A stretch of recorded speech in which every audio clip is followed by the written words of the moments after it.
அறிவாலயத்தில் நடந்த சைலண்ட் சம்பவம். ராகுல் அதிருப்தி, சோனியாவுடன் வாக்குவாதம். சிக்கலில் செல்வ பெருந்தகை. திமுக காங்கிரஸ் கூட்டணி உடன்பாடு ஒரு வழியா கையெழுத்தாகிடுச்சு. முதல்வர் ஸ்டாலின் காட்டிய அந்த ஒரு சைகை இப்போ ராகுல் காந்திய செம்ம அப்செட் ஆக்கியிருப்பதா தகவல்கள் கசிஞ்சிருக்கு.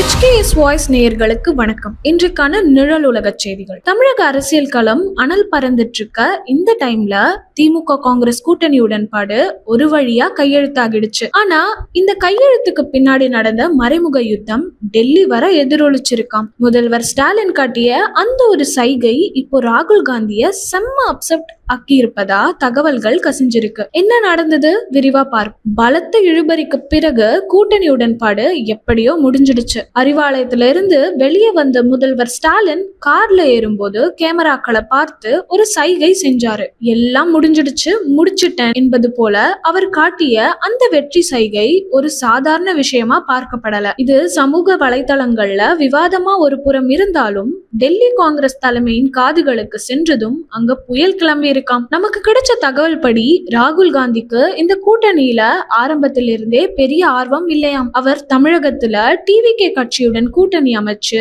குறைந்தபட்சம் 74 தொகுதிகள்ல தனித்து போட்டியிடவே விரும்பி இருக்காராம். ஆனா சீனியர் தலைவர்களான சிதம்பரம், மல்லிகார்ஜுன கார்கே மற்றும் சோனியா காந்தி ஆகிய மூவரும் இணைஞ்சு திமுகவுடனான உறவை அறுக்க விரும்பாம காய்களை நகர்த்தி இருக்காங்களாம். முதல்வரின் அந்த சைகை காங்கிரஸ அசிங்கப்படுத்துவது போல் இருப்பதா ராகுல் கருதி இருக்காராம். இதனால் சோனியா காந்தியிடமே ராகுல் காரசாரமா வாக்குவாதம் செய்ததா டெல்லி தகவல்கள் தெரிவிச்சிருக்காங்க. இதற்கெல்லாம் பிள்ளையார் சொல்லி போட்டது மார்ச் 4ஆம் தேதி இரவு நடந்த ஒரு ரகசிய மீட்டிங் தான். தமிழக பொறுப்பாளர் கிரிஷ் தோடங்கர் சென்னை விமான நிலையம் வந்தபோது அவரை வரவேற்க சென்ற செல்வ பெருந்தகை அங்கேயே சுமார் 1.5 மணி நேரம் அவரோட தீவிர ஆலோசனையில ஈடுபட்டிருந்தாராம். அப்போ கிரிஷ் ஒரு நிபந்தனை போட்டிருக்காரு. சட்டமன்ற தொகுதிகளை குறைத்து விட்டாங்க, எனவே வரப்போகும் உள்ளாட்சி தேர்தல்ல 20% இடங்களை இப்போதே அக்ரிமெண்ட்ல எழுதி வாங்க வேண்டும்னு சொல்லியிருக்காரு. இந்த விவகாரம் முதல்வரின் காதுகளுக்கு செல்வ பெருந்தகை மூலமா சொல்லப்பட்டதும் முதல்வர்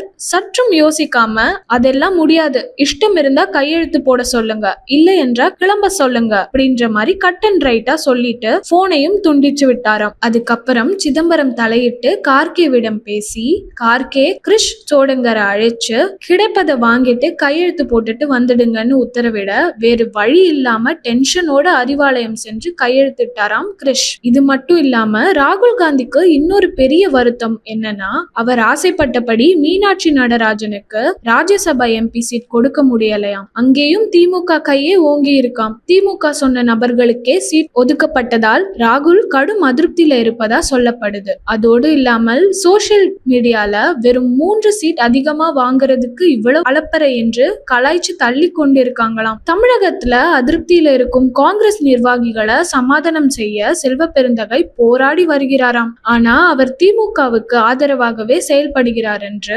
ராகுலிடம் சிலர் போட்டு கொடுக்க ராகுல் அவர் மீது கடும் கோபத்துல இருப்பதா தெரிகிறது. மேல் மட்டத்து தலைவர்கள் மனதளவுல இணையாம இருக்கும் போது கீழ் மட்டத்துல தொண்டர்கள் எப்படி ஜெல்லாவாங்க? தேர்தல் களத்துல இந்த விரிசல் எந்த மாதிரியான பாதிப்பை ஏற்படுத்தும்? திமுக ஆதரவு காங்கிரஸ் நிர்வாகிகள் இப்போது பெரும் குழப்பத்தில் இருக்கிறார்கள். பொறுத்திருந்து பார்ப்போம் இந்த கூட்டணி தேர்தல் வரை எப்படி பயணிக்கிறது என்று. நமது சேனலை சப்ஸ்கிரைப் செய்ய மறக்காதீர்கள். உங்களின் கருத்துக்களை கமெண்டில் சொல்லுங்கள். மற்றொரு வீடியோவில் உங்களை சந்திக்கிறேன். நன்றி.